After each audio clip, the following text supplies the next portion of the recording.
What's going on, vinyl community? Welcome to another video with the Record Spinner. This is an idea that I thought of recently because Valentine's Day, which is today, falls on a Friday, and that's usually when I upload content to this channel on a weekly basis. And I started to think of what I could possibly do that could tie in with the holiday, that is Valentine's Day. So I decided to create a list of rock-based songs that could be listened to with your loved one in front of your turntable on Valentine's Day. And at first I thought this would be a bit of a challenge, and I thought the concept wouldn't really catch on, but once I started to compile a list of songs, it proved to be a rather fun process. Thus, I present to you 10 songs that make a great rock-based Valentine's Day playlist. Starting off with my favorite band of all time, Kiss, and their song Forever from the Hot in the Shade album. Of course, the decade of the 80s brought forth the power ballad, and almost every mainstream band had one.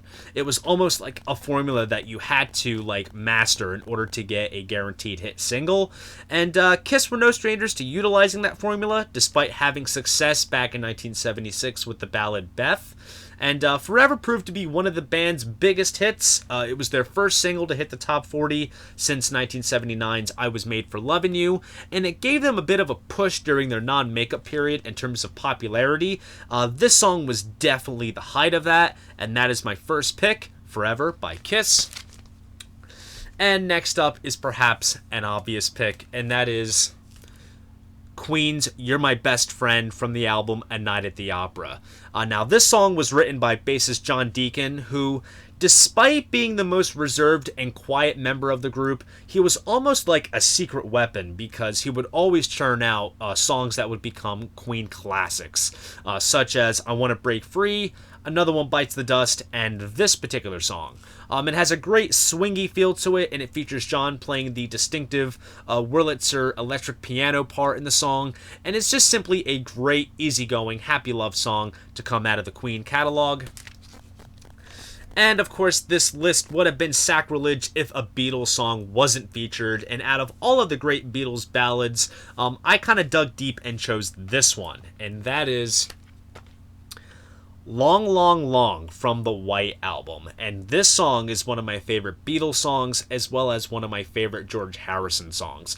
It's a great psychedelic yet meditative tune, and it's one of the many George songs that are often interpreted as being love songs, but in reality his intent was to address God in the lyrics. And I don't step on religious soapboxes because I am not about that, but what struck me the most that makes me look at this song as a love song was a quote from an interview that George gave to Rolling Stone back in the day, and he said something among these lines.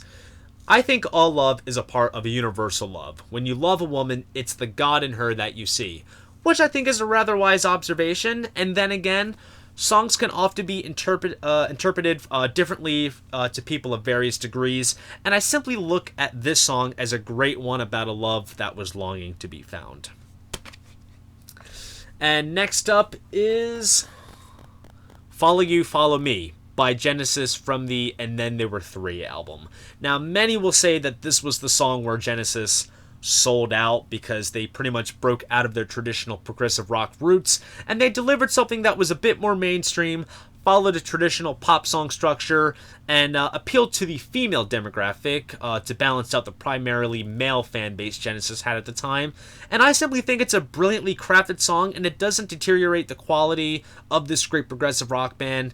And like I've mentioned before in other videos, I do work for a Genesis tribute band called The Genesis Show, and every time we do a gig and this song is being performed, I always FaceTime my girlfriend because this song is just simply one that has a lot of relevant meaning to it.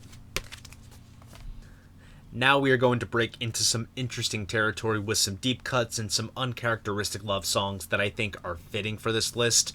Next up is Thank You by Led Zeppelin from Led Zeppelin 2. This was Robert Plant's first stab at writing a complete set of lyrics to a song. Back then when this was written, it was for his then-wife Maureen. And it's just simply an amazing song driven with Hammond organ, harmonies, and a powerful lead vocal. My cousin got married back in 2014, and the first song that her and her husband danced to as husband and wife was this song, which I thought was always pretty damn cool. And next up is one of my favorites on this list, and that is Blue Sunday by The Doors on the album Morrison Hotel. This is one of Jim Morrison's best set of poetic lyrics and crooning style vocal deliveries.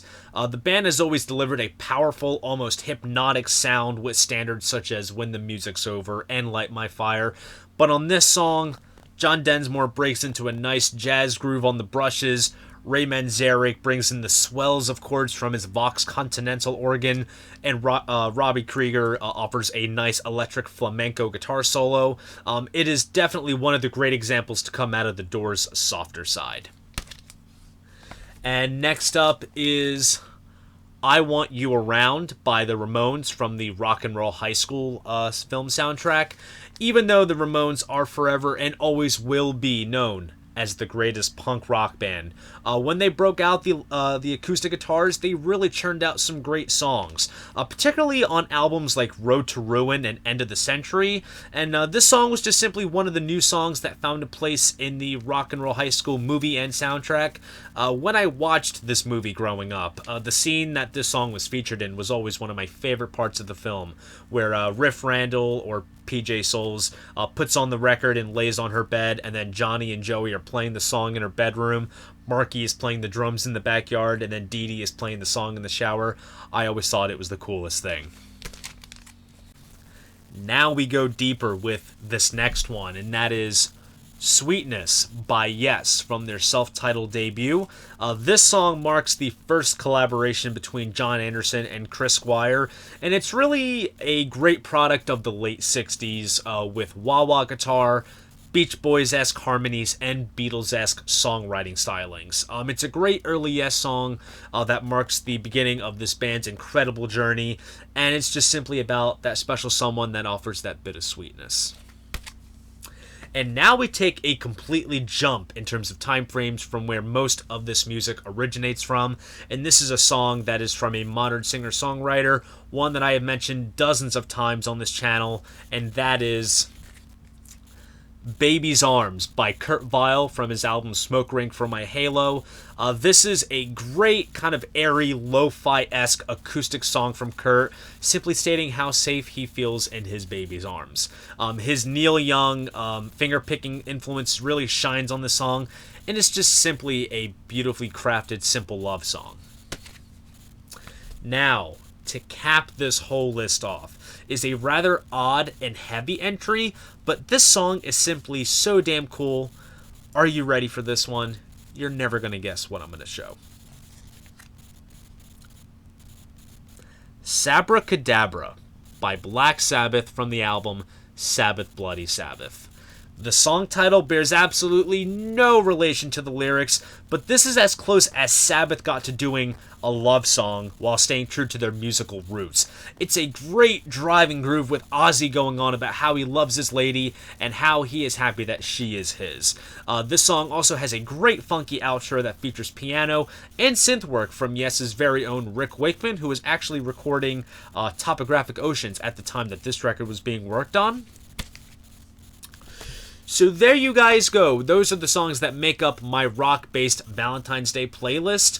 If this list sounds interesting to your ears and you are curious to hear these songs, I did create a playlist on Spotify that I will provide a link to in the description below so you can listen to these songs for yourselves. Perhaps you and your loved one will be jamming to this playlist into the night.